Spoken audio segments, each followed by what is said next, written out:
Santosh Sharma, bandy association of India या बँडीच्या असोसिएशनचा जिल्हा प्रमुख. सोलापूर जिल्ह्याचं बँडीचं काम आपल्याकडे आहे आणि सोलापूर जिल्हा बँडी असोसिएशनकडे आपल्याला यावेळेस राज्यस्तरीय स्पर्धा घेण्याचा आपल्याला मान मिळालेला आहे.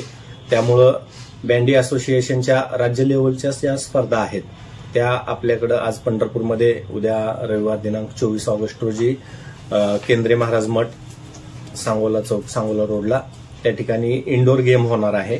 ऑफ आईस बँडीची गेम होणार आहे. त्या गेममध्ये हा गेम स्केटिंगवरती हॉकी खेळायचा गेम आहे. या गेममध्ये 2-2 संघाच्या माध्यमातून 5-5 मिनिटाचे 2 हाफ अशा पद्धतीने हा खेळ खेळवला जातो आणि हा खेळ पुढे जाऊन नॅशनल लेवलला हा आईसवरती खेळवला जातो. आता सध्या आपल्याकडं दिल्लीमध्ये एक आर्टिफिशियल आईस ग्राउंड आहे, शिमल्यामध्ये आहे आणि गुलमर्गमध्ये आईस ग्राउंड आहे. या ठिकाणी जी मुलं सहभागी होणार आहेत संपूर्ण राज्यातून 18 जिल्ह्यांची आतापर्यंत नोंदणी झालेली आहे. एकूण 24 जिल्हे येणं अपेक्षित आहे. काही ठिकाणी पावसाचं वातावरण असल्यामुळे त्या जिल्ह्यातली लोक येऊ शकलेली नाहीत, परंतु 18 जिल्ह्यातल्या मुलांची आतापर्यंत 150 पेक्षा जास्त मुलांची या ठिकाणी नोंदणी झालेली आहे आणि अतिशय चांगल्या प्रकारचे सामने या ठिकाणी होणार आहेत. आणि हा सांघिक खेळ आहे. जो संघ जिंकणार आहे तो संघ नॅशनलला जाणार आहे. परंतु यावेळेस बँडी असोसिएशनने एक नवीन निर्णय घेतलेला आहे की काही विद्यार्थी जे आहेत, स्केटर स्पर्धक जे आहेत, ते इतर टीममध्ये सुद्धा, म्हणजे ज्या टीम विजेत्या होऊ शकल्या नाहीत त्या टीममध्ये पण चांगल्या पद्धतीचा परफॉर्मन्स त्यांनी दिलेला असतो. त्या मुलांना सुद्धा नॅशनलला संधी मिळावी यासाठी नॅशनल लेवलचे 2 ऑब्झर्व्हर आपल्याला बँडी असोसिएशनच्या माध्यमातून या ठिकाणी उपलब्ध होणार आहेत आणि आपल्या उत्कृष्ट खेळाचं प्रदर्शन करणाऱ्या सगळ्या विद्यार्थ्यांना नॅशनल लेवलला खेळण्याची संधी आपल्या या स्टेट लेवल कॉम्पिटिशनमधनं मिळणार आहे. अतिशय चांगल्या पद्धतीचं कॉम्पिटिशन आहे. सगळ्या ज्या स्केटिंगसाठी इच्छुक असणाऱ्या, स्केटिंग करत असणाऱ्या किंवा स्केटिंग करण्याचं मनामध्ये असणाऱ्या अशा सर्व विद्यार्थ्यांनी किंवा आपल्या विद्यार्थ्यांना ह्या क्षेत्रामध्ये पाठवू इच्छिणाऱ्या पालकांनी सुद्धा या ठिकाणी उपस्थित राहावं आणि अतिशय चांगल्या पद्धतीच्या त्या स्पर्धा आपण या ठिकाणी पार पाडणार आहोत. 2 कॉम्पिटिशन होणार आहेत. त्याच्यामध्ये एक बँडी आणि दुसरा आहे तो म्हणजे तुमचा स्पीड रेस. तर ह्याच्यात दोन्हीमध्ये काय फरक आहे आणि त्यातलं निवड चाचणी काय, राज्यस्तरीय नॅशनल कशी होणार आहे? बँडी असोसिएशन एकमेव असोसिएशन आहे आईसवरती खेळलं जातं.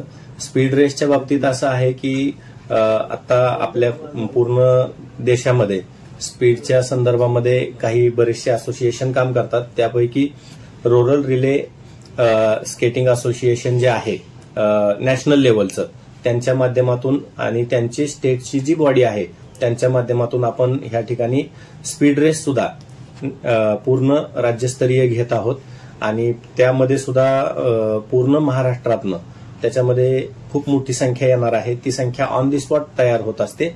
आतापर्यंत संपर्कात असणारे 20 पेक्षा जास्त जिल्हे आहेत, पण त्यापेक्षा जास्त विद्यार्थी आणि साधारणपणे एक 400 विद्यार्थी स्पीड रेससाठी सहभागी होतील अशी अपेक्षा आहे. आतापर्यंत 350च्या पुढे तो आकडा गेलेला आहे.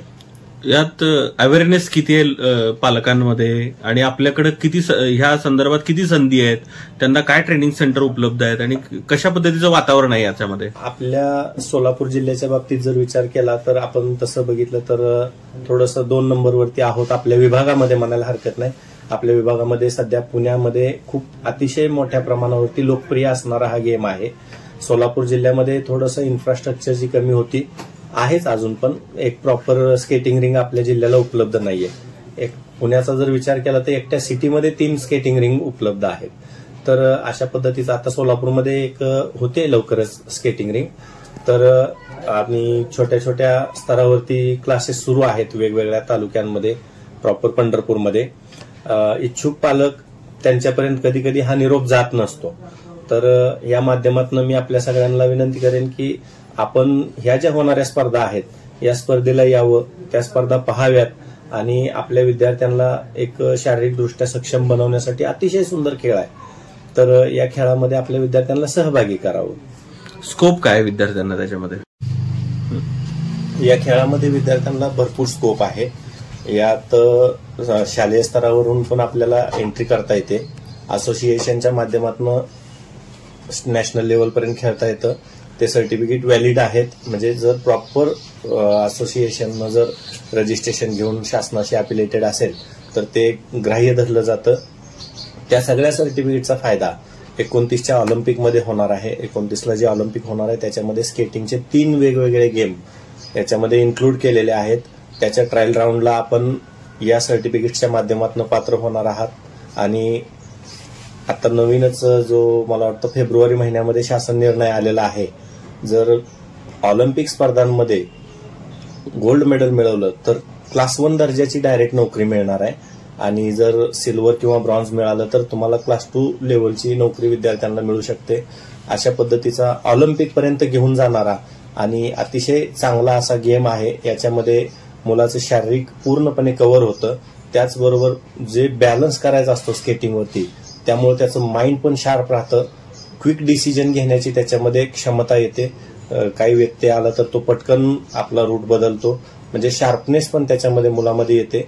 असे बौद्धिक स्तरावरचे पण खूप सारे फायदे या खेळातून आपल्या विद्यार्थ्यांना मिळणार आहेत. सामाजिक स्तरावरती पण खूप सारे फायदे आहेत. शैक्षणिकमध्ये फायदे आहेत. आणि एकंदरीत विचार केला चांगला स्केटर जर असेल तर तो निश्चितच ऑलिम्पिक पर्यंत जाणार आहे. ऑलिम्पिकमध्ये गेल्यानंतर निश्चितच सगळ्यांना माहिती आहे आता पंतप्रधानांसह सगळेजण त्याची दखल घेतात आणि त्या पद्धतीनं आपल्या विद्यार्थ्याला आपल्याला तिथपर्यंत पोहोचवण्याचा हा एक मार्ग आहे. उद्या ज्या स्पर्धा होणार आहेत या संदर्भात पंढरपूरकरांना काय आवाहन कराल? पंढरपूरकरांसाठी असं आवाहन आहे की आपल्या पंढरपूरमध्ये त्या मानानं कमी स्केटर्स आहेत. जास्तीत जास्त पालकांनी आपल्या विद्यार्थ्यांना या खेळाकडे प्रेरित करावं आणि त्यांना शारीरिकदृष्ट्या सक्षम बनवण्यासाठी अतिशय चांगला गेम आहे. या गेममध्ये कुठल्याही प्रकारे असं काही गेम असे आहेत की त्याच्यामध्ये असं म्हटलं जातं की तो व्यायाम केल्यानंतर मुलं स्थूल होतात. तर हा गेम एकमेव गेम असा मला वाटतो की याच्यामध्ये मुलांचं माइंड बुद्धी पण खूप तल्लख होते, शार्प होतो तो मुलगा. अशा पद्धतीचा हा गेम आहे. या गेमसाठी आपल्या विद्यार्थ्यांना प्रेरित करावं आणि ती प्रेरणा मिळण्यासाठी ह्या स्पर्धा पाहण्यासाठी त्या सगळ्यांनी आपल्या विद्यार्थ्यांना घेऊन अवश्य उपस्थित राहावं. या निमित्तानं मी पंढरपूरकरांना असं आवाहन करेन.